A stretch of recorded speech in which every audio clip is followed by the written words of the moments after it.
Lorsque l'on imagine la vie nomade en véhicule de loisirs, ou plus simplement la van life, les mêmes images reviennent toujours à l'esprit. Un Volkswagen transporteur au bord d'une plage ou sur une clairière, avec un couple les pieds en éventail qui sirote une boisson sur des coussins posés au sol.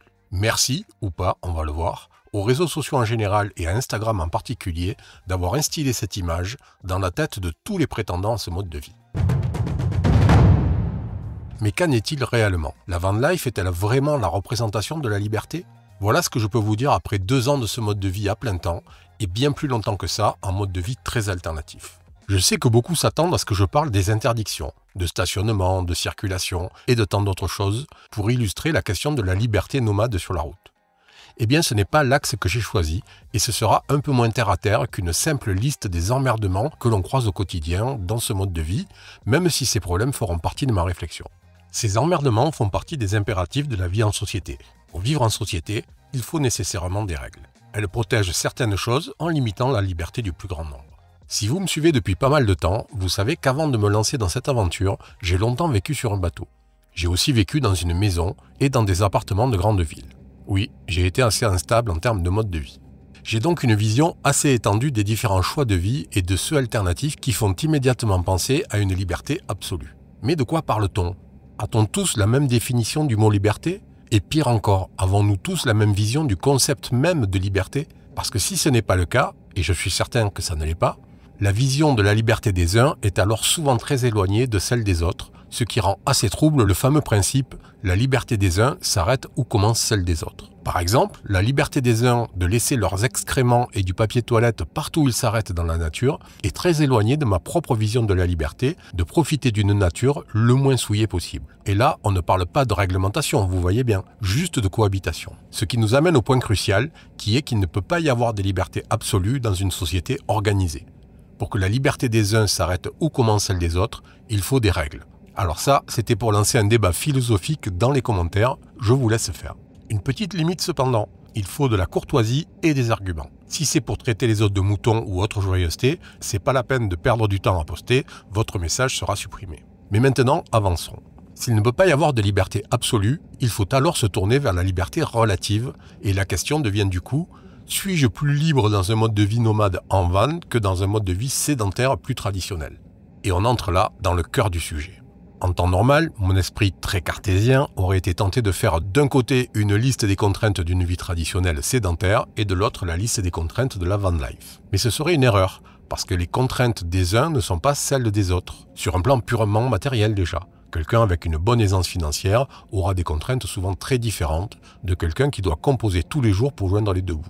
Du coup, on peut imaginer que ces deux personnes n'auront pas les mêmes attentes sur la question de la liberté s'ils décident de se lancer dans la van life. Et par conséquent, leurs déceptions à ce sujet seront probablement très éloignées aussi. Et cet exemple est valable pour énormément d'autres particularités des candidats. Leur caractère, leur sociabilité, leur attachement familial, les langues qu'ils pratiquent, leur courage et une infinité d'autres choses. Se sentir libre, c'est aussi un état d'esprit. Les jours où je suis ronchon, par exemple, je ne me sens libre de rien, même si je suis garé sur un spot superbe, sans la moindre contrainte. Et d'autres fois, je suis garé en bord de route dans un endroit bruyant, alors qu'1 kilomètre avant, il y avait un super spot interdit d'accès, mais je vais quand même me sentir très libre dans mon mode de vie, parce qu'au final, me garer là a été mon choix et qu'il y avait probablement bien d'autres solutions aux alentours. Avec le recul, ce dont je suis certain, c'est qu'il faut être nuancé. Je ne crois pas qu'il y ait de prédisposition à la liberté de la vie nomade, sur la route ou sur la mer. C'est le plus souvent la résultante d'une opportunité, d'une crise, d'un ras-le-bol ou d'un rêve. Mais ces causes ramènent toutes, d'une manière ou d'une autre, à la question de la liberté. C'est un objectif fondamental lorsque l'on réfléchit à franchir le pas et qui est largement accentué par les images dont je parlais en tout début de vidéo. Et parfois, on finit par se lancer dans un projet avec une vision idéalisée de celui-ci, ce qui peut entraîner nombre de déceptions, d'échecs, voire d'immenses problèmes. Vous le voyez, la question de la liberté n'est pas simple. Et cela, même avant d'avoir commencé à parler de la manière dont chacun a envie de vivre sa vie nomade et du véhicule avec lequel il le fera. Pour illustrer ça, je vais partir de certains de mes choix. Celui de ne pas avoir de gaz à bord, par exemple, était en partie lié à la volonté d'être libéré d'une contrainte logistique, celle de me ravitailler en gaz. Plus de liberté donc, de mon point de vue. Mais au final, cette liberté a un coût, qui est la dépendance à la recharge électrique. Et je l'ai bien ressenti dans mon road trip hivernal en Laponie, en plein cœur de la nuit polaire. J'ai eu d'ailleurs pas mal de retours en commentaire sur le fait que je sois obligé de rouler quotidiennement pour recharger mes batteries dans ces conditions. Pour les gens qui m'ont fait la remarque, c'était considéré comme une énorme contrainte. Mais pour moi, ce n'en est pas une, parce que mon programme est de rouler souvent, mais pas longtemps. Je ne fais jamais, sauf urgence incontournable, 500 km dans une journée. C'est toujours entre 50 et 150, ou au pire 200 km en une seule traite. Et comme je fais des road trips très longs sur des périodes très longues aussi, ces kilométrages sont tout à fait adaptés. Donc aujourd'hui, je juge ce choix initial très pertinent malgré ma dépendance à l'électricité. Mais par contre, j'ai parfaitement conscience que pour certains, ce serait difficile de vivre comme ça. Ils préfèrent faire 500 km et se poser 5 jours et utilisent plus facilement le gaz pour leur programme pour être moins dépendants de l'électricité, notamment quand il n'y a pas du tout de soleil. Au final, on fera le même trajet dans un temps assez proche, mais avec deux manières radicalement différentes de le faire. Ma liberté de ne pas avoir de contrainte de ravitaillement en gaz est pour eux équivalente à une contrainte, celle de devoir rouler quand il n'y a pas de soleil sur une longue période. Vous voyez, quand je vous dis que ce n'est pas simple. Au final, deux personnes dans un même véhicule s'arrêtant sur les mêmes spots n'auront pas le même sentiment de liberté. Là où je veux en venir, c'est que la notion de liberté, une fois sortie des concepts généraux de droit humain, elle est très subjective. Ne pas avoir la liberté de me garer à certains endroits n'est pas une contrainte pour moi. Parce que ces endroits, équipés de barrières de hauteur par exemple, sont le plus souvent très fréquentés et qui ne m'intéressent donc pas.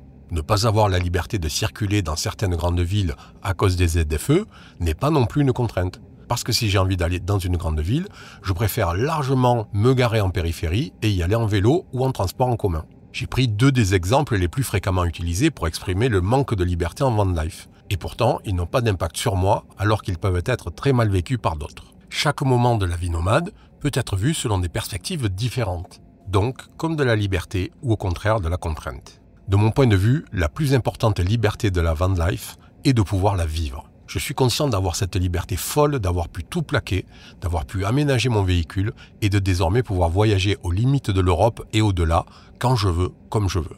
Dans ce sens, pour moi, la liberté de la van life est quasi totale. Le reste, ce sont des petits aléas acceptables pour pouvoir vivre ça. Et des contraintes, il y en aura de toute façon toujours, partout et tout le temps.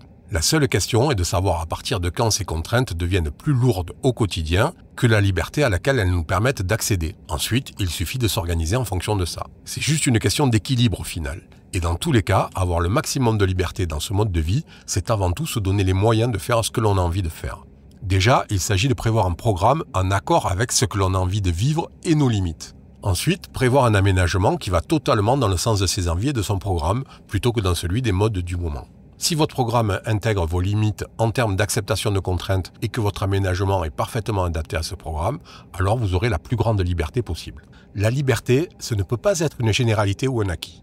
On doit aller la chercher dans le cadre des règles édictées. Je sais que vous serez nombreux à ne pas être d'accord avec ça et que parmi vous, beaucoup râlent tous les jours sur le fait qu'on a trop de règles et plus le droit de faire ce qu'on veut.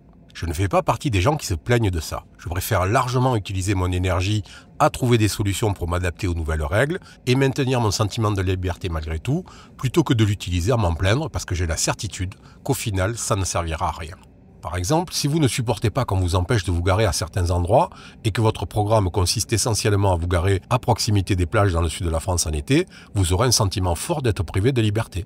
Mais d'un autre côté, si tous les véhicules de loisirs peuvent se garer au bord des plages en plein été, beaucoup d'autres problèmes apparaîtront et toucheront aussi la liberté des uns et des autres. Quelle est la meilleure solution alors ? Eh bien, je vous en laisse juge. Parce qu'au final, c'est une question assez intime et je n'ai pas du tout la prétention de détenir la vérité sur ce sujet. Malgré les nombreuses entraves qui existent et qui augmentent, soyons honnêtes, sur ma liberté en tant que nomade, je me sens bien plus libre aujourd'hui que je ne l'étais lors de mes vies sédentaires. Tout comme je me sentais déjà bien plus libre en bateau à l'époque, malgré des contraintes bien réelles aussi. Peut-être parce que je ne cherche pas une liberté idéalisée, mais que je cherche plutôt à trouver un chemin idéal pour moi en fonction des règles et de l'affluence de l'endroit et du moment. La van life m'offre de vivre des choses uniques, des moments incroyables et des rencontres inoubliables. Elle me permet d'aller dans des endroits improbables et d'y rester sans contrainte de temps, de billets retour, ni même d'argent parce que, au final, je ne dépense pas vraiment plus en voyage que si je vivais de manière sédentaire. Les entraves que je peux croiser font partie des règles d'un jeu que j'ai eu la liberté de choisir et qui m'offre désormais tout ça. J'estime qu'il serait vraiment malvenu de m'en plaindre aujourd'hui. J'imagine que ces réflexions ne répondent pas à vos questions plus terre-à-terre de la vie quotidienne.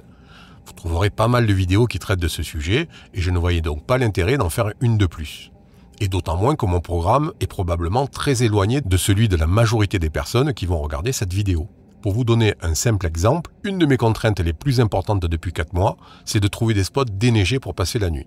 Vous voyez, chacun ses problèmes en termes de liberté. Ce que j'ai cherché, c'est de vous faire prendre conscience que la liberté est rarement là où on l'attend et que ses limites ne sont pas toujours des freins à ce mode de vie.